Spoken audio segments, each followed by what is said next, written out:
Police ఎస్ఐల వేషం వేసి ఉన్నత ఉద్యోగాలు ఇప్పిస్తామంటూ విశాఖలో నిరుద్యోగులను మోసం చేసిన వ్యవహారం బయటపడింది.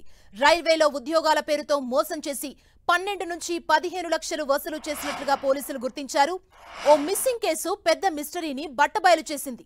ఎస్ఐగా అవతారమెత్తి తన చేతిలో మోసపోయిన యువతినే బుట్టలో వేసుకొని ఆమెతో కలిసి అనేక మందిని దోచుకున్నాడు సస్పెన్షన్ కి గురైన సిఆర్పీఎఫ్ కానిస్టేబుల్. ఇప్పుడు ఈ వ్యవహారం విశాఖలో సంచలనం రేపుతోంది. శ్రీకాకుళం జిల్లాకు చెందిన హనుమంతు రమేష్ అనే వ్యక్తి రైల్వే శాఖలో కొంతమంది ఉన్నతాధికారులతో తనకు సత్సంబంధాలు ఉన్నాయని నిరుద్యోగులను నమ్మించి మోసాలకు పాల్పడుతున్నట్లు పోలీసులు గుర్తించారు. ఉద్యోగాలు ఇప్పిస్తానని పలువురిని నమ్మించి 3 కోట్లకు పైగా వసూలు చేసినట్లు పోలీసులు చెబుతున్నారు. రమేష్ ముందుగా ఒక మహిళను వివాహం చేసుకున్నాడు. తర్వాత కొన్నాళ్లకు ఆ మహిళ సోదరిపై కన్నేసి ఆమెను కూడా వివాహం చేసుకున్నాడు. రైల్వేలో ఉద్యోగం ఇప్పిస్తానని మరో యువతిని రహస్యంగా పెళ్లి చేసుకుని ఆమెను మోసం చేశాడు. అయితే రమేష్ చేతిలో మోసపోయిన యువతి కూడా నిరుద్యోగులకు వలవేయటంలో తర్వాత సాయం చేసింది. దీంతో ఇద్దరు పోలీస్ అధికారుల గెటప్ వేశారు. ఉద్యోగాలంటూ నమ్మించి అందినంత నగదు కాజేసేవారని పోలీసులు చెబుతున్నారు.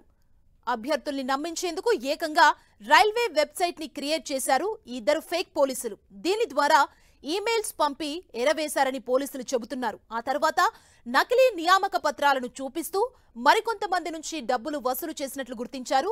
రోజులు గడుస్తున్నా ఉద్యోగాలు రాకపోవడంతో అభ్యర్థులు నిలదీయటం ప్రారంభించారు. తమ డబ్బులు ఇవ్వకపోతే పోలీసులకు ఫిర్యాదు చేస్తామని హెచ్చరించారని. దీంతో రమేష్ తన వద్ద ఉన్న డమ్మీ మెటల్ రివాల్వర్తో వారిని బెదిరించినట్లు పోలీసులు తెలిపారు. తర్వాత యువతితో కలిసి విశాఖ నుంచి పారిపోయారు. తన భర్త కనిపించడం లేదని రమేష్ భార్య పోలీసులకు ఫిర్యాదు చేసింది. దర్యాప్తు చేపట్టిన పోలీసులకు విస్తుపోయే విషయాలు తెలిసాయి. టెక్నాలజీ సాయంతో వీరిని హైదరాబాద్లో ఉన్నట్లు గుర్తించి అదుపులోకి తీసుకున్నారు. ఇద్దరిని పోలీసులు రహస్యంగా విచారిస్తున్నారు. త్వరలోనే వీరిని అరెస్ట్ చేసి మీడియా ముందు ప్రవేశపెట్టనున్నారు.